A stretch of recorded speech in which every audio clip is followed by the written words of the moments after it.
is Cambridge University Russia Society. Thank you everyone very much for coming by tonight. Tonight we are really delighted to welcome here Senior Research Fellow of Trinity College and world expert on Russian history, especially pre-revolutionary Russian history, Professor Dominic Lieven. Thank you very much for coming. Not at all. Thanks for asking me. This is not an academic talk. This is basically going to be a whole string of anecdotes about my family, starting, of course, with the ones I remember, and then just heading backwards. And I will try, perhaps, at the end for 10 minutes to talk about what might be interesting in my own career. But if I have to sacrifice anything, it'll be the latter. Ask anything you want on any, whether it's said here or not. So, I suppose I ought to start just very briefly with my brothers and sisters and myself, simply to say that we were not in any sense brought up to feel Russian. We were not, of course, Orthodox. Our branch of the family had remained Lutheran, but had taken on an extremely depressing sort of evangelical tint because they got perverted by this English peer who came out, Lord Radstock, who converted them to sort of real black and white evangelical Protestantism. But also my father, having himself been brought up on émigré dreams, was perfectly sensible about not wanting a further generation to be brought up on something which, after all, by then was far removed from our own lives. If I think anyone had tried to thrust Russia or Russian history down my throat, I would probably have been an expert on the Patagonian beetle or something. Instead, we were brought up, as I suppose one would expect, in the tradition of our mother, which meant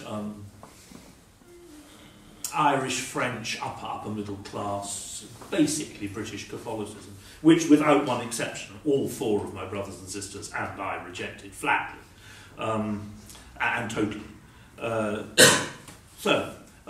More interestingly, on to my father, who was born during the Civil War in 1919, lived in a villa which we owned, or we sort of owned, along with our great-aunt Gagarin, Princess Gagarin, in Baden-Baden, then went to the French Lycée in Brussels, and then by a series of complete accidents ended up at Trinity College, Dublin. Had he graduated before the fall of France, he would certainly have volunteered for the French army. Couldn't stand the Nazis. Instead, after he graduated after the fall of France and volunteered for the British, who put him into code breaking at Bletchley Park. And then, about 6 months later, began asking about family connections. Well, of course, being partly Baltic German, half his family were in the German army, which upset the British a bit. But what really upset me was that his aunt's, I think, second cousin was the German commander-in-chief in southern Russia, Field Marshal von Kleist. So they sent him off to Ceylon as being a place from which it would be difficult to desert to the German forces. Again, with Bletchley Park, and he had a lovely war, absolutely super war. My poor mother, who drove ambulances first for the French army at Sedan and then for the British army in North Africa, had a rather more dangerous one. My dad was everything that Soviet propaganda said. He became the head of the Russian service of the BBC in 1960 and was then, firstly directly and then indirectly in charge of it till he retired in 1979. He was the number two at Bush House when he retired. He was, as I say, just what propaganda from Moscow said. He was a white Russian aristocrat and a former officer of the British intelligence services. He did make it his absolute task to keep the intelligence services right away from the BBC. He was actually a useful character there, quite apart from the fact that he was, of course, quite deeply steeped in Russian culture. He was useful for two reasons. One, he was a good diplomat. The Russian service of the BBC was essentially made up, apart from the British element, of three waves of Russian emigres. The old white emigration, the post-war emigration, and the 70s Jewish emigration. About the only thing which kept the whole thing together, apart from my dad's diplomacy and ample stores of alcohol, was that the three waves of the emigration usually hated the Soviet Union just about more than they hated each other. But it was a close-run thing. His great ally was Anatol Goldberg, who was the sort of leading thinker of the Russian service, the person who Russians who listened to the BBC always first mentioned. And it was Anatol Goldberg's absolute belief, and my dad's, that the BBC was not there to blare propaganda. It was to try and enter into a conversation with intelligent Russians, who, after all, because of the propaganda they were subjected to at home, would be turned off, this was their opinion, by any kind of Western equivalent. So they very much set out not to be Radio Liberty or Radio Free Europe.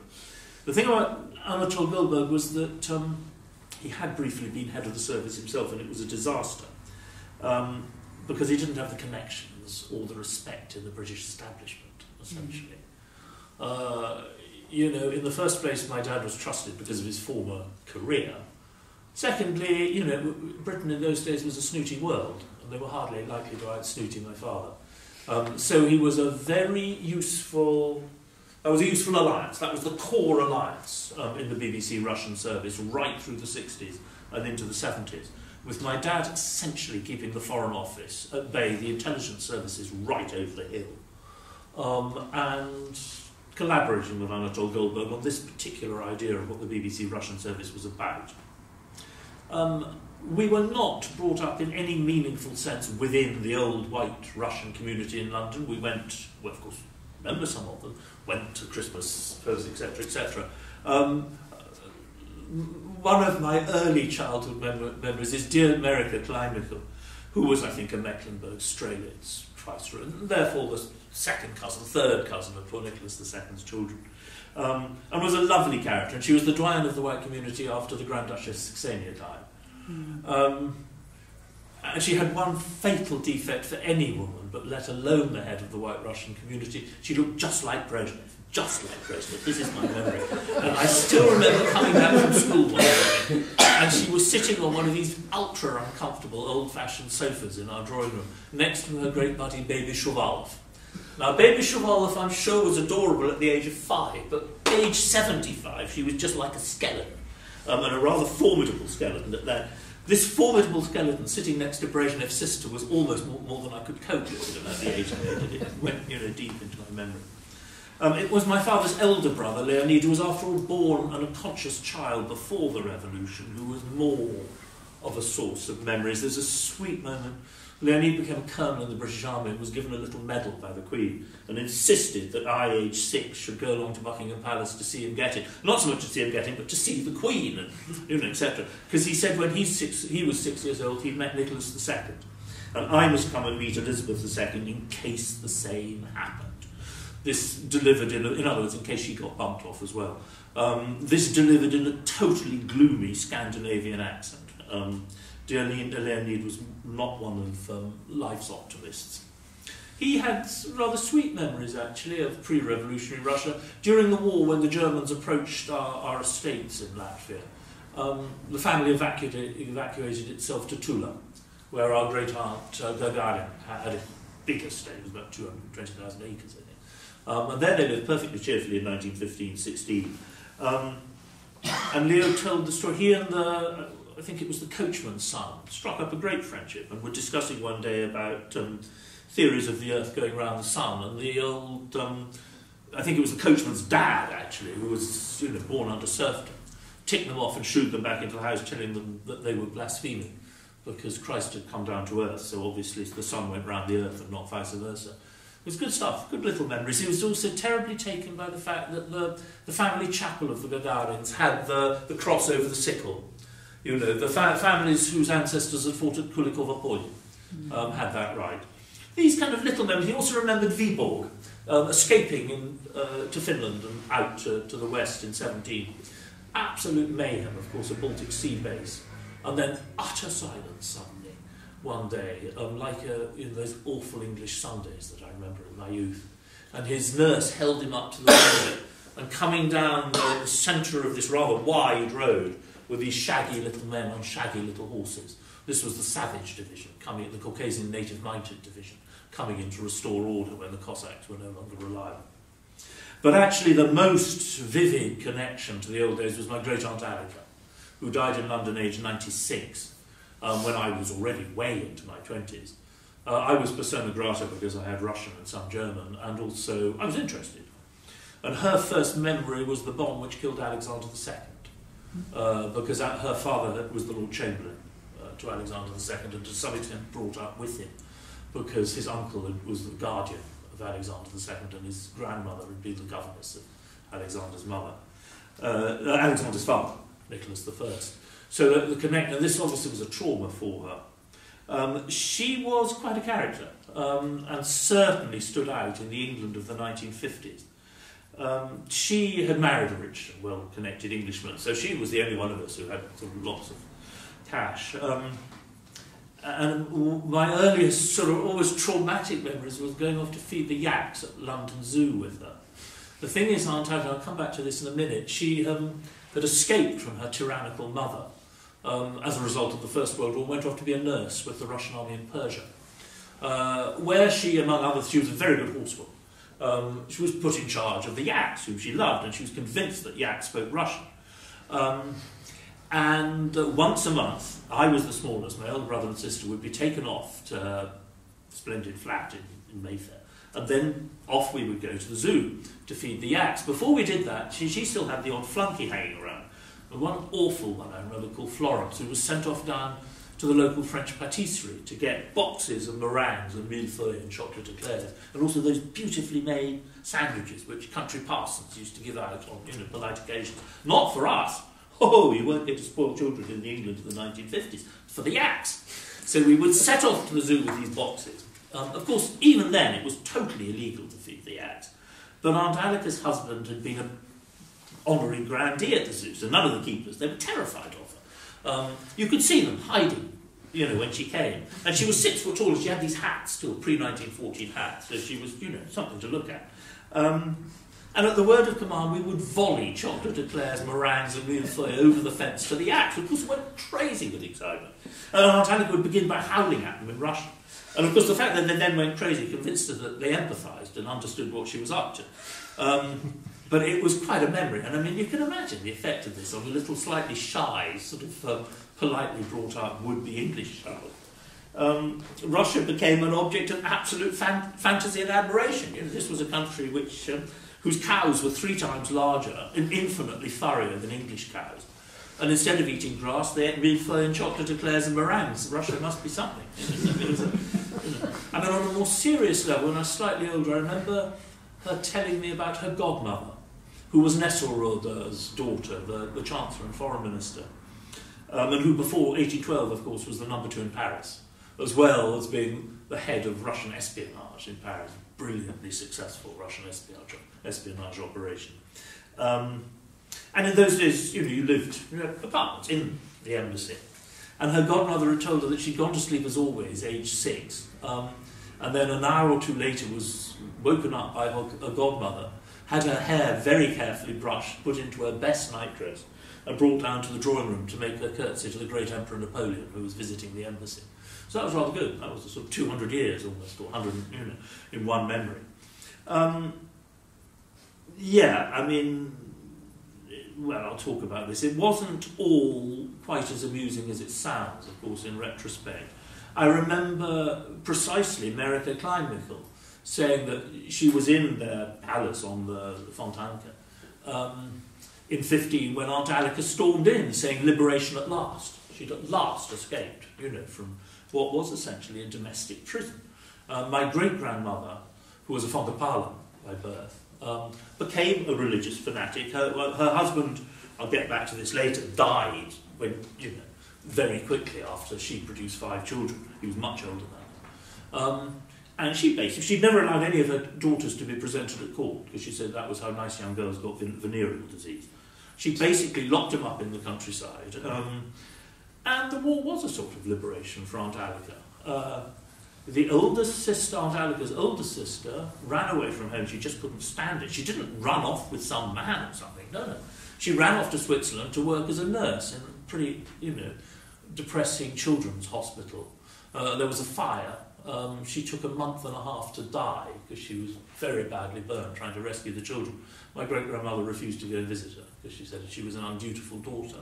I mean, you're dealing with some pretty dubious characteristics, besides the romanticism and the funny jokes. The 2 brothers in the family were my great-uncle Anatole and my grandfather, Paul. Anatole was the last commander of the 1st Squadron of the Chevalier Guard. The normal, Kammerherr, all this kind of thing. He was, of course, a Balt in one sense. He was not orthodox. But his first wife was a Saltykova, rather sweet. Unfortunately, she died in childbirth, and he married a ghastly Balt. But anyway, it was his second wife, but that was a different matter. but unlike, he was a marshal of district nobility, well, he was a provincial marshal in time as his father was. Of the district marshals, he was the only one who was educated in Russia, in St. Petersburg, at St. Petersburg University, then went in as a volunteer into the Chevalier Guard, became a reserve officer and went back in when the war began. Won St. George's Cross in 1915 in Galicia, commanded a brigade in Udenich's White Army in 1990. It was his own sort of independent brigade, really, made up of former Russian prisoners of war in Germany. Of the various private armies in the Russian Civil War, it was, I think, one of the better behaved and more dignified. He was a splendid character. If anyone broke away from the family mould, he rather did. Because he had, at least to some extent, a slightly gay and giddy life. Again, my first childhood memory of Uncle Anatole, of course, who died long before I was born, was that my mother went in to see my grandfather when he was very old and his memory was fading, and some of the sort of traumas of his youth were coming back to him full of. And one of the traumas of his youth was my grandfather was a very shy and sort of correct kind of character, was employed to pension off all his elder brother's mistresses, which caused him a great deal of heartburn. And my mother went in to see him one evening, and he was looking more than normally depressed. And patted her on the hand and sort of began talking to her about how charming Anatole was. Now, Anatole, for my mother, was her younger son, my younger brother, age 1. And whatever else you could say about Anatole, age 1, charming was not something you could call him. Anyway, so my mother was completely bewildered by this. And my grandfather said that she mustn't feel too bad about it. All these things happened when Anatole was so charming.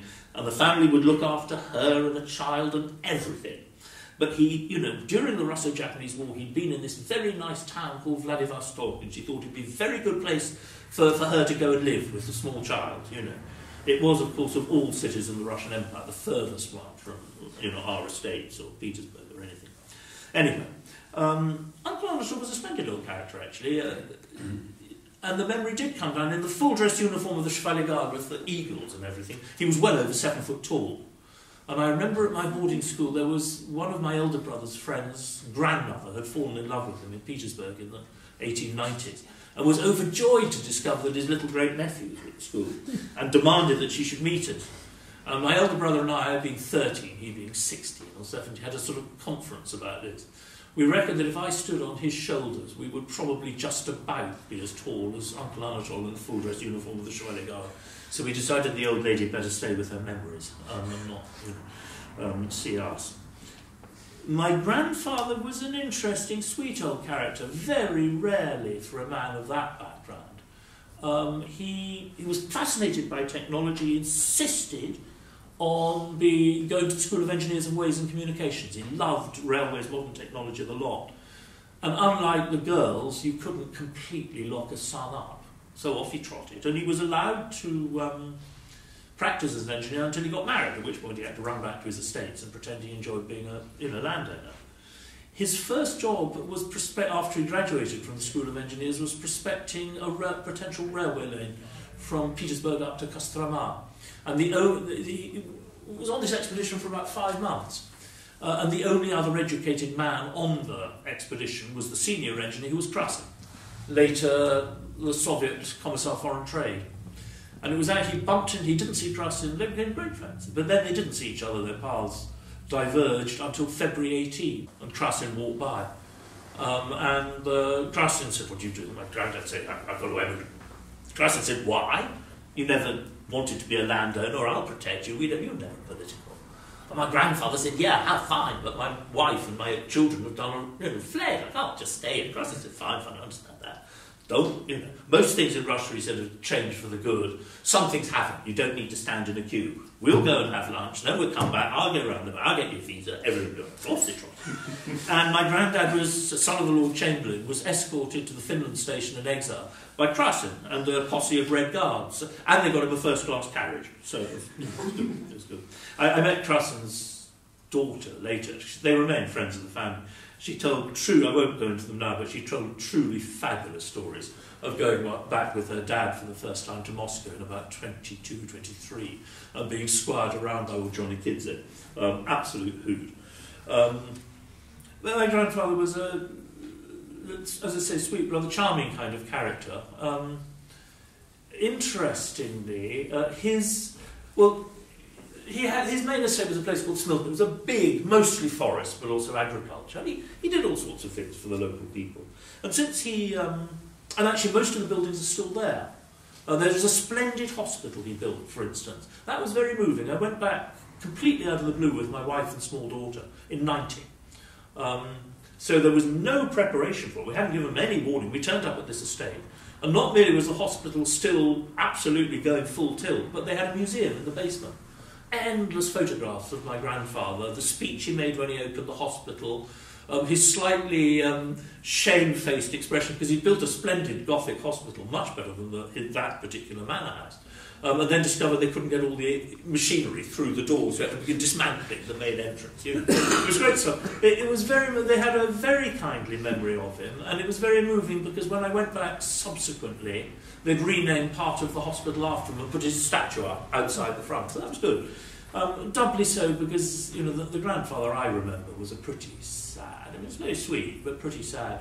I remember 2 stories of my mother going in to see him again, in the evening, and him looking particularly sad. And she asked him why, and he said he was going to go to hell. So this was a family preoccupation. This is what this damn man Radstock did. But she finally persuaded him that he had a very good chance of going to heaven because he lived a pretty good life. And he looked happy for about 5 seconds, and then he looked really sad. And she asked him why he looked so sad. He said, well, it was fine, he might go to heaven, but all his family, all his friends, anyone he'd ever liked, they'd all be in hell for certain. He'd all be all in his own, in other words. And then again, one of these sort of sweet misunderstandings. I think it was our best little sort of English style. So I asked my he was in charge of the Russian Red Cross for the 10th Army, Sievers's army, stayed behind with the wounded, captured by the Germans. And I asked him whether... I didn't ask him, I took it for granted. It must have been awful being a German prisoner of war. And he looked at me with utter astonishment, said it was the happiest 6 months of his life. The only time he'd escaped from both his mother and his wife. It was... and that, it was rather sweet. His wife, by the way, then secured a Swedish passport off relatives, invaded Germany single-handed, plus maid, of course, in the First World War, and got him out. She made life such hell for the German authorities. And he, Max von Baden, and I've forgotten which of the Austrian aristocrats, they were the heads of the tripartite German-Austrian-Russian Red Cross operation to try and look after prisoners of war in the First War. And Max von Baden, because we had this villa, was a friend. Sweet man. Okay, back to the previous generation, which is my great-grandfather. The generations in our family are long. He was born in 1821 and died in 1882. And he was the only son, and there was a big inheritance because he inherited probably the best estate in the Mesorten, which was very rich agricultural territory, a number of other estates there. Estates in Russia, but it was quite a small estate in Russia, about 5,000 or 6,000 desitini. The house on Bolshaya Morskaya, but, and this was the key to it, for some reason unknown to anyone, in about the 1860s, 50s, 60s, he bought a vast area of what was just empty steppe, which turned into Donetsk, the core of the Ukrainian coal mining industry. So he was well off. And that was a sort of standard. I remember again, he had an active career. He was Marshal of the Livonian nobility, which was the top, really, representative of the Baltic German gentry. For many years, he was Lord Chamberlain, Oberzeremonienmeister. For some mad reason, he agreed to be curator of the St. Petersburg Educational District in the 1870s. His uncle had been Minister of Education. There was this puritanical public service streak in it. But this was not a funny job in the 1870s with nihilism on the run. So he could only have done it out of public duty. But while trotting about with all these things, he had this Italian aristocratic mistress whom he adored, Roman, from one of the Roman great families. The trouble is, in good old Catholic fashion, she'd been married off to a cousin at the age of 14, who promptly turned out not to be very interested in women. But, the scandal would have been too much, so there was no divorce. And when I was young, it was very sweet, there was this old Roman principessa. Well, she seemed old to me, she was probably younger than I am now, who floated around in the family sort of ambiance and was sort of delicately described as a family friend. This was really with Michael and Aunt Lieven. It was only when I'd grown up to a respectable age it was explained she was our illegitimate sort of second cousin. But she, to do her, this Roman Prince Justice, he fully acknowledged, etc., etc. But it got, of course, a bit dicey. When my great-grandfather reached the age of 50, it was pointed out to him that he had a very substantial inheritance and no heir. So this poor Natalie von der Pahlen, who was inevitably a cousin, aged about 20-something, 21 or something, not at all interested in men, only interested in horses, was married off to my 55-year-old great-grandfather, produced 5 children, after which he promptly dropped dead. And then, of course, she got loose with her religious antics, because he wasn't there to control her. I'd like to say more about him, but I won't. In some respects, she's a person I would love to know was his elder sister, Marie, who ran away and became a member of the Herzens. She became a socialist, a revolutionary, and became a member of the Herzen Circle, or not quite, I suspect. She was more involved, being a woman, and of course brought up in the Baltic, she was more part of German culture. But she paid for an awful lot of the German refugees, emigre revolutionaries from 1848 to get away to America, including someone called Carl Schurz, who later became a US senator and wrote one of these sort of endless 3-volume Victorian autobiographies, including sort of 5-page purple passage about her, which was rather fun. The family was brought up to think she died young. In fact, she died at a relatively cosy mid-40s and is buried near Karl Marx in Clapham Cemetery. No, not Clapham, Highgate Cemetery. And I would love to know more about her. She sounds a most charming and interesting character. She ran this sort of radical socialist salon in London, which makes it fun because only 10 years before her, the next generation was Dorothea, of course, the only Lieven who anyone in this country ever would really remember, who was the wife of the ambassador here, and ran an extremely conservative salon in London. She got here with her husband in 1812, at a time when, of course, Russia was persona gratissima. And they were the only ambassador and ambassadress. The rest were all ministers in those days. So, had a good time. And they stayed till 34. And she certainly lived a gay and giddy life because she was but she was the mistress of Metternich, and that's why we inherited all these letters from Metternich. And her brother was the chief of state security at Benkendorf. She was a Benkendorf. And the Russian government knew very well she was the mistress of Metternich, so they used her after a bit as a source of disinformation. Which did wonders for Russian foreign policy, but not for her relationship with Metternich. So she ran off with the French Prime Minister instead. She was a splendid character. I mean, not desperately pleasant, but she was what you might describe as an operator. But she was a great source of prestige for me when I was a little undergraduate here, because none of course, particularly, well, none of the students, but certainly none of the Nunavers had ever heard of any Lieven, except they'd all read Georgette Hare. So had I. And she was one of the villains or heroes, whatever you want, so my prestige was great for that reason. The thing was that her husband, Christoph, had been firstly the head of Paul I's private military secretariat, and then of Alexander I's, of course. And in those days, because Russia operated on the Prussian system, the head of the Emperor's personal military chancellery was in a sense more important than the Minister of War, because he worked directly to the Emperor. The Minister of War ran day-to-day affairs like making sure the army had boots. But, this was a key position. It was a key position, of course, as well in 1801 when Paul was murdered by my great-great-great-grandfather Paul, who hid in the woods and made sure, because if they bumped off Paul, he was going to run in and claim the credit. If they failed, he was going to run in and arrest them, shoot them before they could divulge the information. But in a way, he was more glorious than my great-uncle Lieven, who wrote to his mother, who was, well, I'll get on to her in a minute, saying that it was very fortunate that God had given him a cold in the week before the assassination, because otherwise he might have had to do something about it, because he knew what was going on, but Paul was by then, a disaster. It did take, my family to invoke God on some occasion like that.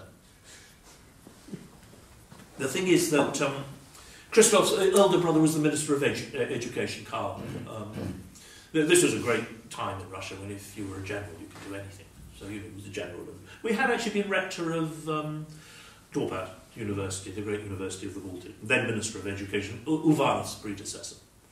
And then the younger brother was my great-great-grandfather, Johan, who was an ADC to Suvorov, in the Italian, went on the Italian campaign with Suvorov, commanded, he certainly won the St George's Cross at Eylau, commanded a division in 1812 and a corps in 1813, wounded at La Rotere in 1814.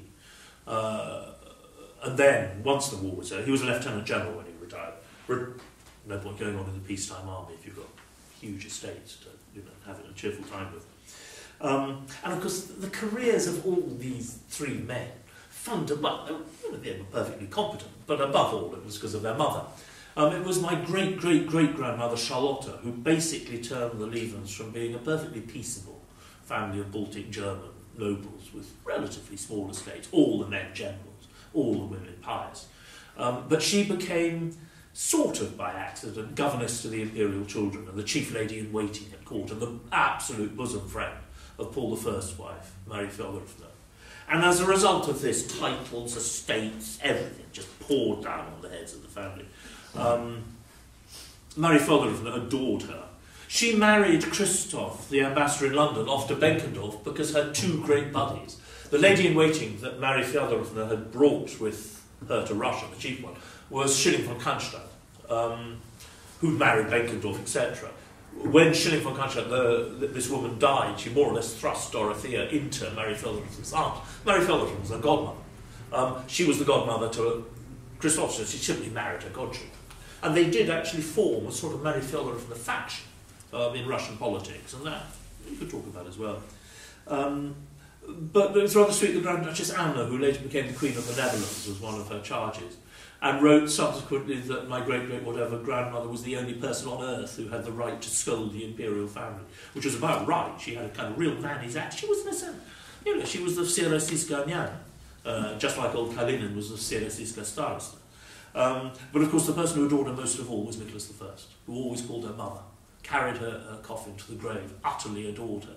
And that, in the Russia of those days, to have links of this power and closeness to the emperors was a source of some joy.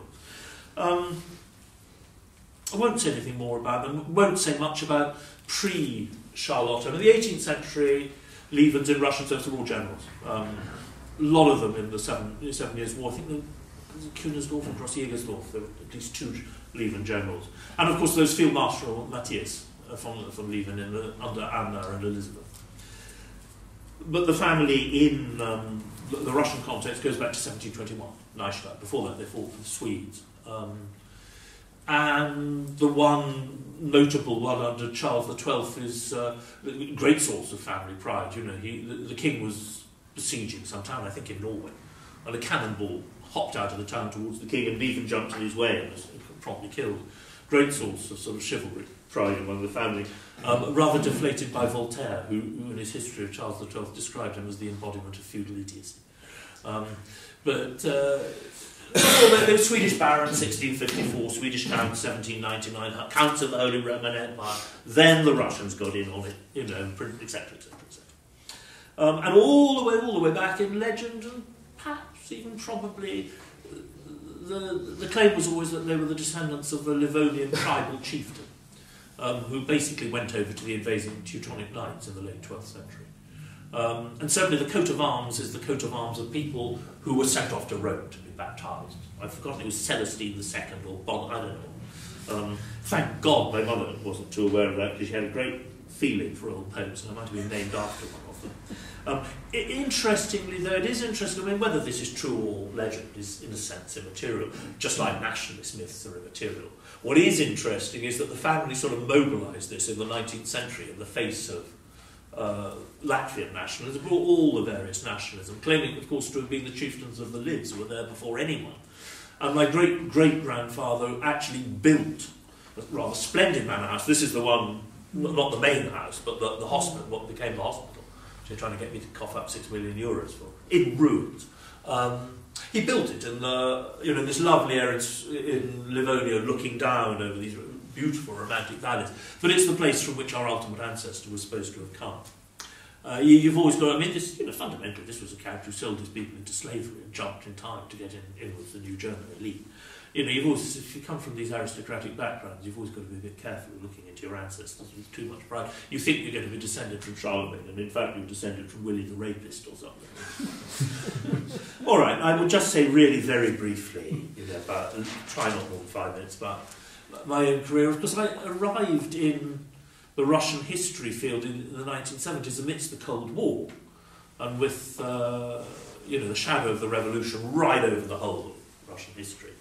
The field was really, because of the Cold War, historians in the Soviet Union had to take the line that the Leninist regime was the only legitimate heir to Russian history. Most of the older historians of Russia in the West took the opposite line, arguing that there were sufficient foundations of a civil society and even representative institutions before 14 to make it possible, without Nicholas II and without the war, for Russia to evolve in the direction of liberal democracy.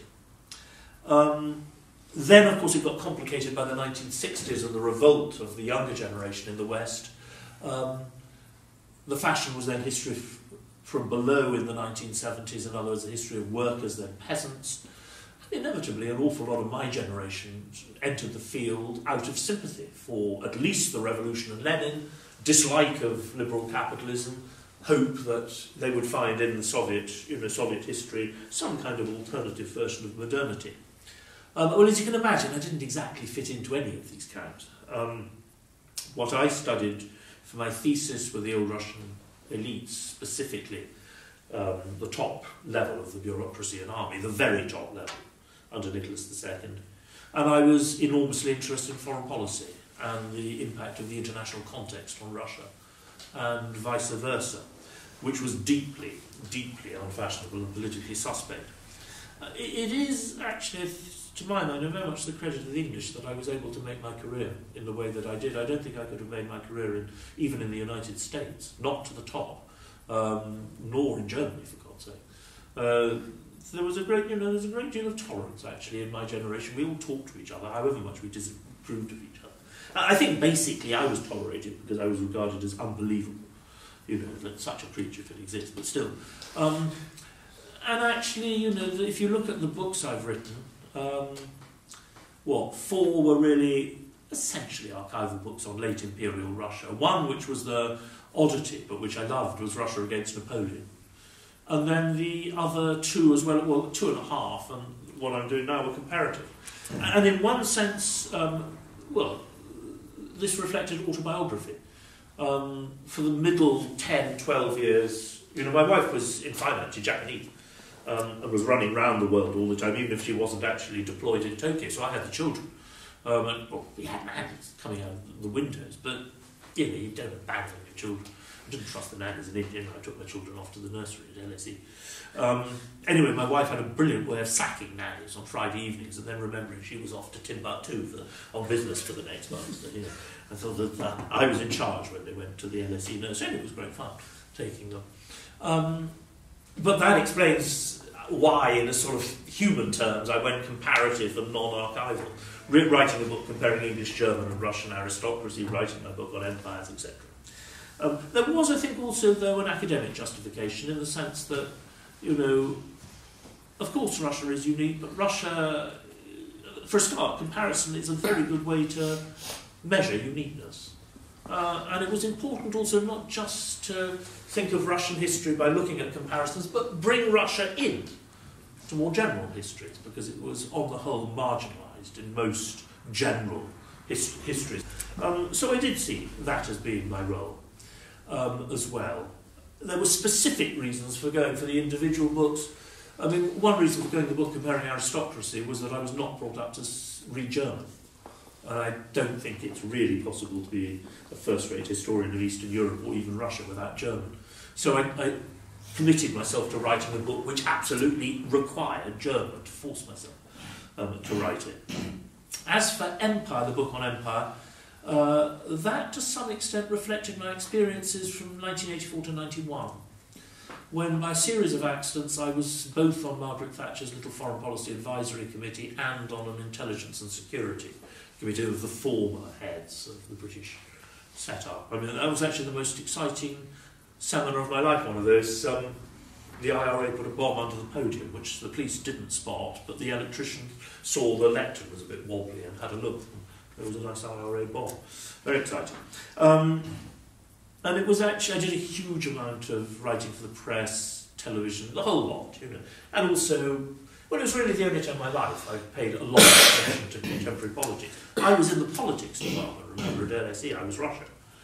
And out of all of that, and all the thoughts and experience, I sort of gathered them afterwards, and wrote a book about empire, and the rise and decline of empire, partly, of course, in purely academic terms, looking at various empires, and partly to try and think of the ways in which the decline and fall of the Soviet Union did or did not fit into more general patterns. So that was interesting. And then I came, you know, to these last two books, one on Russia against Napoleon, one on this literally last one. Coming back really because now with the children grown up, I could go back into archives.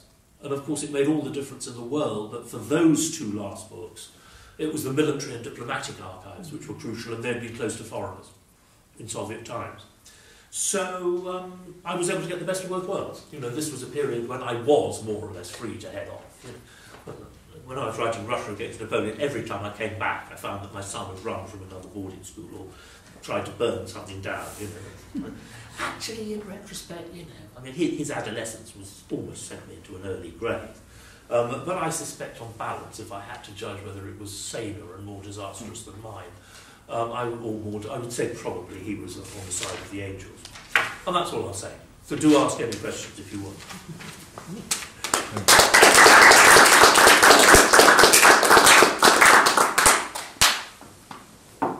Fascinating.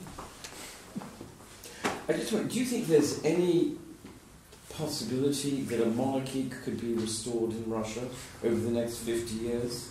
Having lived through some very strange events in my life, I would never say anything was impossible.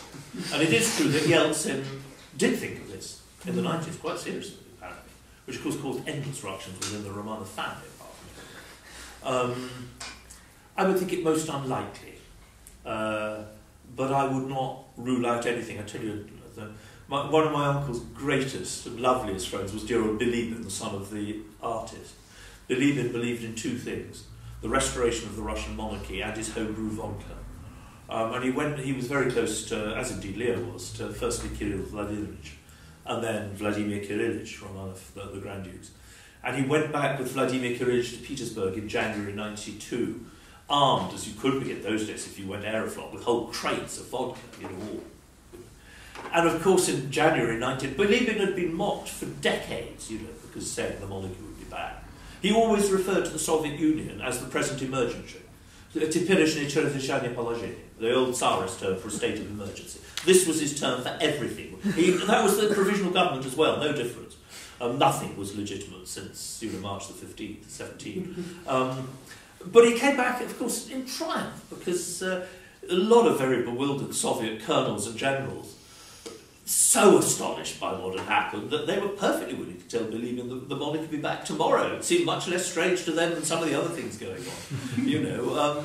And of course, once he plied them with his vodka, they would say anything, you know. So Lieven came home in triumph, and poor love dropped dead within a week of overexcitement, but he was way into his 90s, so it was a good way to go. Sorry, Neil, it wasn't entirely burnt. Far ahead, anyone ask things. Have you thought about writing your own autobiography of your own family? Well, what I might do, we have a lovely house up a mountain in Japan. My eyes are not so good, but when I have finally reckoned that I've written the last serious book in my life, which may be this one, or it may be something I write with my daughter, then I might write just a memoir. Yeah, but more than anything, just to pass on all these kind of stories, because otherwise they'll die with me. You know, the thing was, well, my younger brother does now read Russian to some extent, but his wife's Russian. But in those days, I was the only one who spoke Russian, so I was the one people talked to. I'm 8 years older than him anyway. So yeah. I mean, I very much regret there were one or two people I absolutely should have gone to talk to when I was young, but, you know, even I mean, I was better than most probably 12-year-olds, but you know, you don't reckon on you've got to go and capture this 90-year-old because he or she might have great memories. Yeah. Yeah, there were some very strange, but really very much people. If they didn't get sour, the older generation were wonderful because they had these tremendous memories. They were very tough in some ways because they'd gone through so much and they're brought up to be quite tough. But they were marvellously cultured and funny. If you kept off religion, I mean, you got to keep them off religion. That was dangerous. But apart from that, they were great. You mean jurisdictions? Russian Church in exile? Well, that not so much because they weren't Orthodox, you see. No, yeah. So that didn't really affect them. No, I mean, the more general line, I do remember once the same great Aunt Annika asking whether I'd ever met people called atheists, which made me a bit nervous. I was way into my 20s by then, so I sort of, I don't know, mumbled an answer.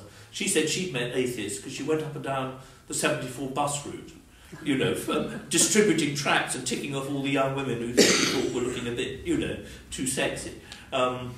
She must have cleared the 74 bus route. I wouldn't have liked to have been a young woman facing Aunt Annika, you know, religious fury. So you've got to be a bit careful. You know, it's better keeping on to memories of the past.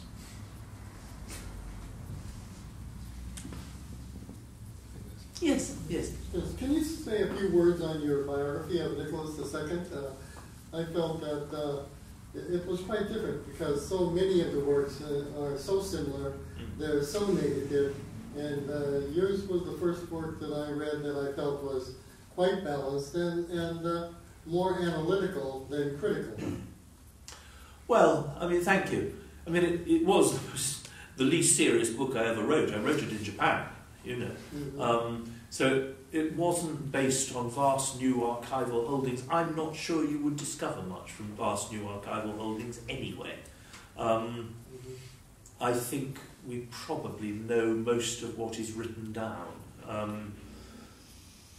I think its benefit was above all trying to look at poor Nicholas II within the context of, firstly, other monarchies in his era, which told you something, I think, pretty fundamental about the dilemmas he faced.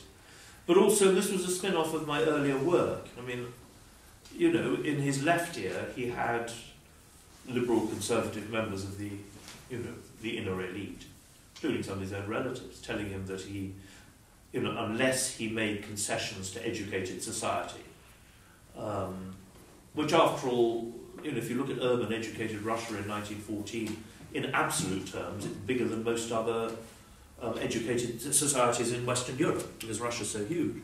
And so they would tell him, perfectly rightly, that you simply could not rule a society of Stravinsky and Chagall on 18th century principles of absolute monarchy. And unless you made concessions as regards civil society and political rights, the regime would fall. Meanwhile, in his other ear, he's got more conservative authoritarian types, equally correctly, in my view, saying that you know, what the liberals were saying was fine in itself, but actually that the overwhelming majority of Russian society was not this. It was semi-literate peasants or pretty alienated workers. You'd got a revolutionary movement which would certainly exploit any weakness that the regime offered it, and the empire was only made up of, you know, 44% of the empire's population were Russians. So the argument coming from them was that if you dismantled the police state, you would have a complete social and national revolution which would result in the destruction of European society in Russia and the disintegration of the Russian Empire. And they had a point, I think. I mean, he was in a very, very difficult situation. He was not the ideal man for the job, but who would be? No human being on earth could be head of state and government for life in the modern world, least of all in a country of Russia's scale and complexity, at a time of supreme crisis. But he was not as stupid, in my mind, as the West, you know, popular Western literature and basically the Western assumption and the Russian liberal and radical assumption made out. I think he was in a dramatically difficult situation. Mind you, that, you know, my hero, and really where my career started, was a character called Pyotr Donavo. My uncle Leonid, who was not, well, he was what you might describe as conservative, gave me a copy of Donavo's memorandum to Nicholas II in February 14, I think for my 12th birthday. And this was essentially his line, you know. Donavo was not much of a liberal either. He was an extremely intelligent, able man. I mean, the memorandum said to Nicholas that Russia of all the European countries was most vulnerable to complete social revolution for various reasons, which I think he accurately portrayed. That a European war would not be short, it would be long, and that above all it would test, obviously, the strength of economics, finance and communication systems in a state, but above all political legitimacy. And he said that if Russia went to war with Germany, there'd be a complete socialist revolution in Russia. Clever stuff. When my poor wife is not a historian, nor did she know anything about Russia when she married this maniac, but she valiantly put up with the fact that my bedroom was all her, covered with all these strange photographs, and after about 3 years she'd worked out who they all were, except for one rather distinguished, gloomy-looking gentleman. And she asked me which uncle this was, and I looked at it, and there was Donavo, my hero, former head of the Russian State Security Police. And when I came home from LSE that evening, Donavo had gone, poor Donavo. And I asked her very gently what had happened, and she said to me that she was prepared to sleep with a battalion of uncles, aunts and strange relations in the bedroom, but the head of the Russian State Security Police, no. It took me about 2 years to find poor Donavo. She hidden it. Yes. Thank you very much. You must have a massive family archive. And well, if you write your memoirs, would it be something like Laban Krastovsky's Kolekcja Sudba? I doubt it, because the main papers which came to us are now in the British Museum, British Library as it is now, and they were rather fascinating because Christoph was 22 years in London. So not all the private correspondence, which is mostly of Dorothea's, is mostly published by now, but a huge amount of other correspondence. And what was most interesting for me, and what I used when I was writing Russia Against Napoleon, was that he got regular reports from his estate stewards. And in 1830, just the beginning of 1813, they sacked the estate administrator of this big forest estate they had in Kostroma. It was 70,000 desiatini, but about 8 or 9, I can't remember how many thousand, not very sparse, of course. And they put in Barclay de Tolly, the War Minister's former secretary, to administer the estate. And he did a very detailed analysis of each peasant household on the estate as regards its history of conscription, back over the last 70 years, every single household. And what he showed beautifully and precisely was that the estate was essentially dominated much less than by its official owner. Because that was like, my great-grandmother was, of course, in Petersburg as chief lady-in-waiting court. Her son was in London as ambassador. How on earth are you expected to control an estate in Kostroma? Of course you can't. So the estate was really dominated by an old believer serf, but actually merchant elite, very rich, who basically ensured that all their family and all their clients were spared all the burdens, and put the military recruitment burden above all on, obviously, the poor, non-clients, and single sons, which was deeply illegal. Now, my great-great-great-grandmother had insisted that they not do this and had laid out detailed regulations, but the previous estate steward had ignored them, probably out of corruption, but also possibly out of realism, because in the end, trying to enforce that on the peasant elite was impossible. But in the short run, Barclay de Tolly's former secretary did enforce it, and the next recruitment levy, he, in the name, actually with her strong support, she told him to do this, said that those families which had not provided would be responsible for the next call-up, which was about 50, I think, males were called, required, or more, I can't remember. It was a supplementary call-up. It gets complicated, but it was a supplementary one. And what is really fascinating is that I can't remember how many of them, but a considerable number of the richest peasants then paid the sum you had to pay in lieu of a recruit, which I think was 2,500 rubles a year, which was the salary of a Russian major general. And the fact that these peasants could simply just pay it like that, illiterate, old believer, it tells you something about the confused reality of that world. So that was very fascinating. There are Lieven materials in the Baltic archive in, I think is it Marburg? I think it is, maybe East Marburg, I think. The rest is scattered. You know, the estates were fought over in 2 world wars. So relatively little got out. We were very lucky there was the archive in London. I was also there when my sort of aunt Natalie Brooke opened up all those trunks of her Benkendorf correspondence. They're all now in Columbia. You know, if you own Chatsworth or Woburn Abbey, you have a family archive.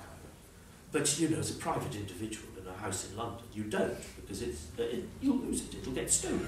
Or you'll get, as poor Natalie Brooke had, researchers coming to stay the night with you in order to, you know, she was making them breakfast. It makes more sense to sell. And how about that Tartu? Because they must have, you mentioned Barclay de Tolly, and he's a national hero in Tartu. There are Barclay de Tollys in London, or one who I knew. Yeah. I named my dog after Barclay de Tolly, which caused great excitement.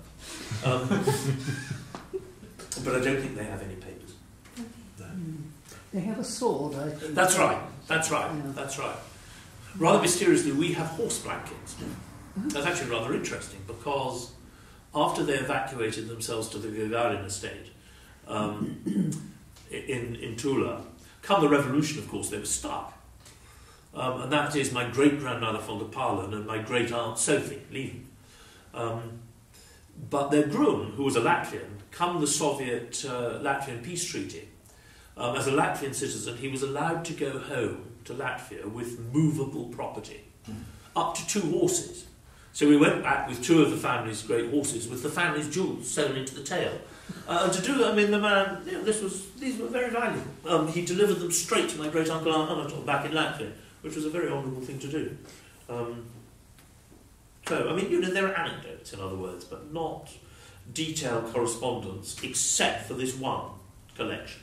But I mean, with Dorothea, you've got all her letters to Giza, all the ones anyone ever found published, her letters to Aberdeen, to, of course, to Metternich, and vice versa, you know. As you can imagine, I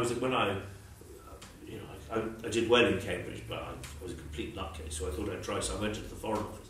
But with all these kind of memories, you know, of what life would be like, you know, the British Foreign Office in the 1970s was not quite the same.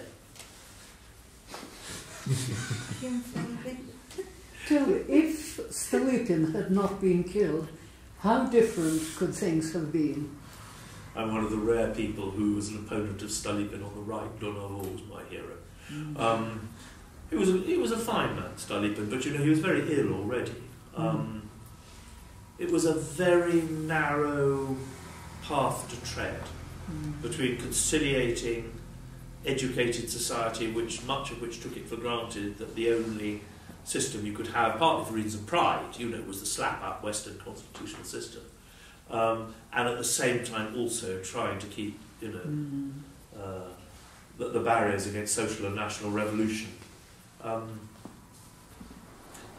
mean, if they might have survived without the war, you know, they might have survived. Alexander Krivoshein was actually trying to manoeuvre back towards Stolypin's path. But so, you know, you get down to earth nitty-gritty sort of examples of this. Zhukovsky, who was the head of the head of the police department under Matlakov.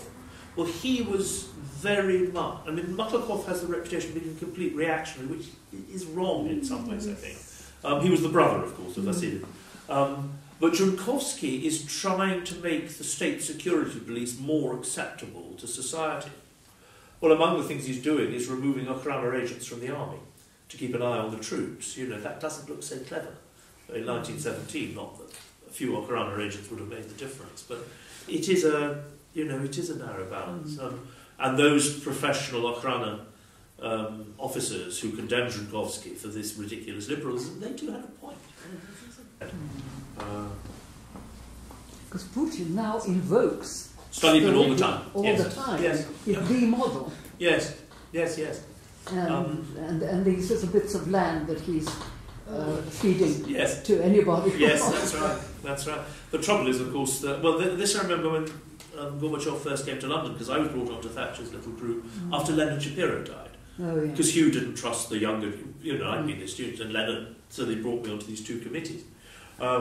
And we were briefing Thatcher on, ways she might talk to Gorbachev, and of course we thought about Chinese reforms, free economic zones, freeing up agriculture. The problem is that, unlike in China, there wasn't a Russian peasantry any longer by then.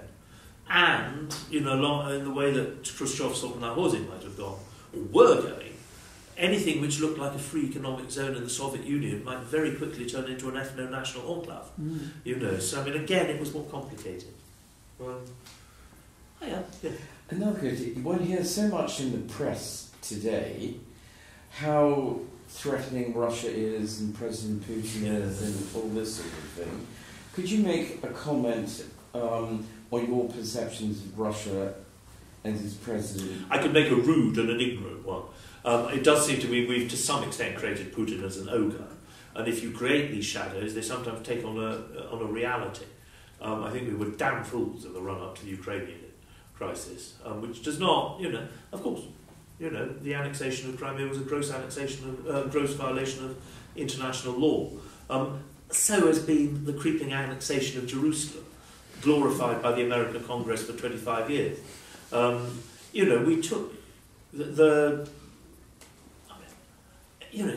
in the Middle East and denouncing the Russians, well, maybe fair enough, but you don't end civil wars nicely.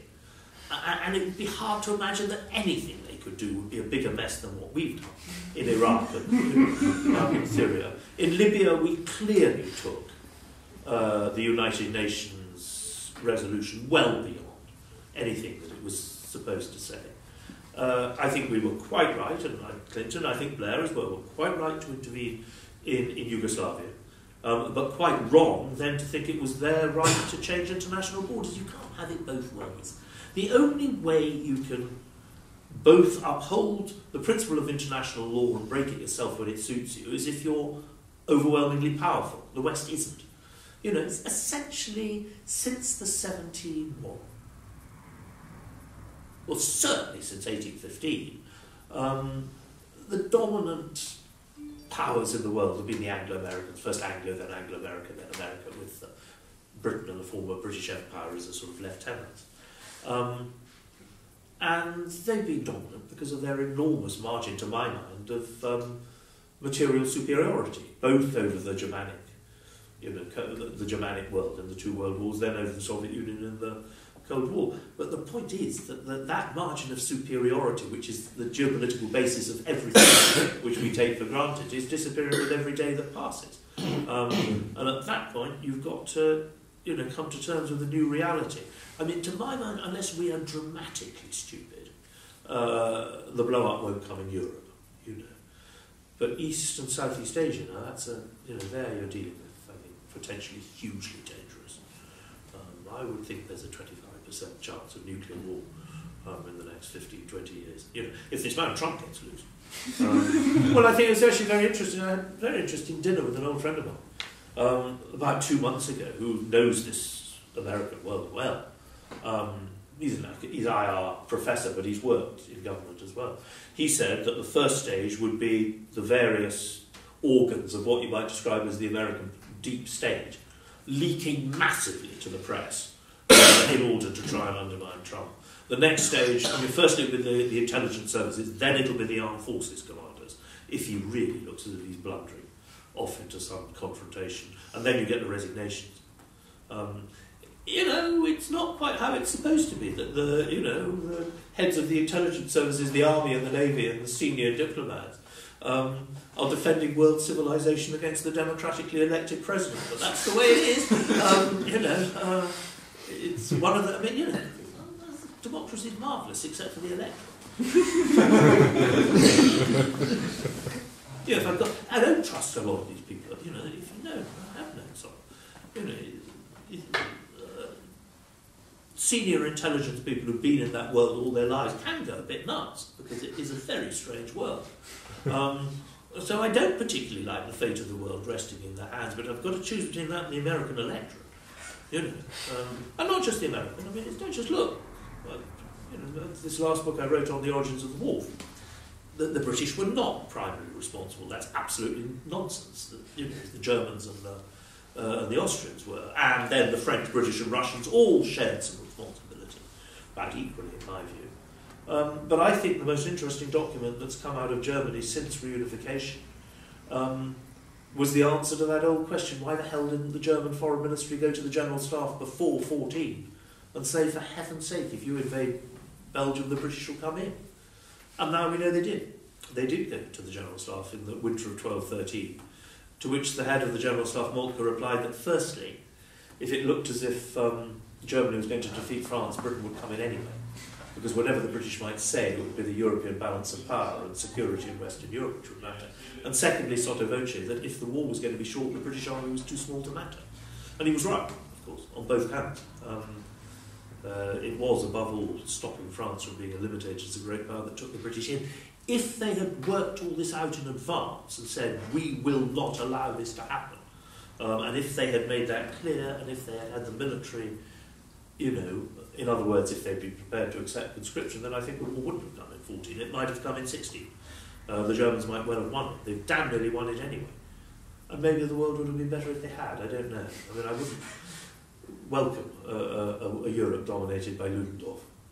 On the other hand, the fact that, you know, a First World War which revolved above all else around the struggle between the Germanic powers and Russia ended with the defeat of both, meant that the peace settlement was made against Germany and against Russia, and that made a Second World War almost inevitable. You're never going to have a peaceful European settlement to which neither Germany nor Russia is committed. You know, just not in those days anyway, because you're dealing with potentially the two most powerful countries on the continent. That, to my mind, is an extra tragedy of the Russian Revolution. If Russia had been at the peace conference as a victor, if Russian interests had been considered at the conference, and if the Franco-Russian alliance had survived, then I don't think you'd have had a Second World War. Because unlike, you know, the British, by then, to do them justice, they're trying to hold a world empire up on resources which are inadequate. They're not going to sustain a settlement in Central and Eastern Europe. They couldn't, even if they were committed to it, which they're not. But if Russia had been there with France, then it's a different matter. They would have stopped Hitler in his tracks very early. Probably, you know. Any counterfactual one could never know. But it does seem to me that, you know, it is a tragedy. And I'm thoroughly with Putin in this. The fact that, you know, it was only in 2014 that a memorial is set up to the Russian dead in the First World War, 2 million, is a scandal. But the fact he did it is a mark, I think, in his favour. And what he said, I thought it was brilliant, because it was exactly what I thought, you know, about the fact that it was a tragedy, that as Russian power is destroyed, and Russia is not a participant in the new order of 1919, it's impossible to stop a Second World War, you know. That, I think he was spot on. In fact, I think he must have read one of my books.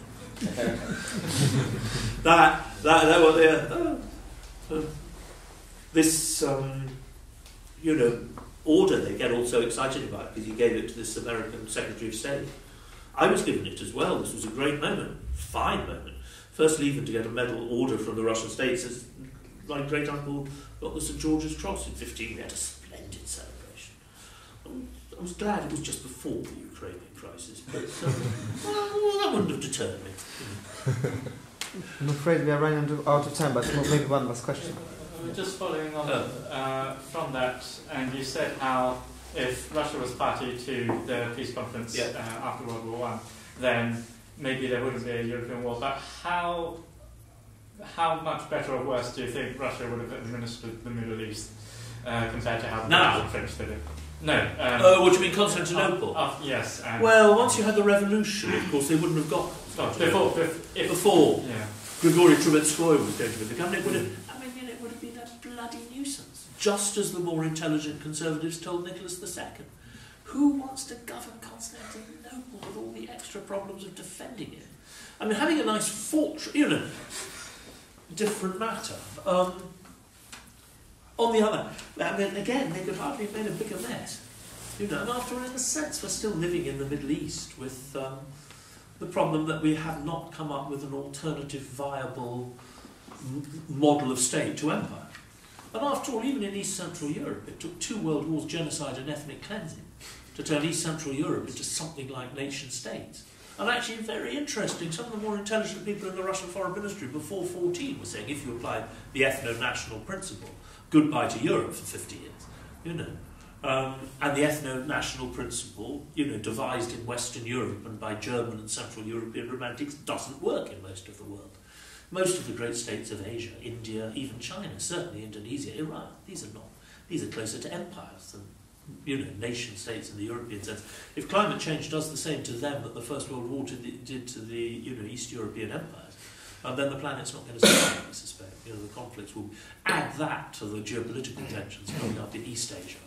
Add that to the fact that the Chinese are sitting on the riverheads for some of the key rivers in South and Southeast Asia. And there's a high chance they're going to have to divert the water for their own purposes. You're looking at something horrendous.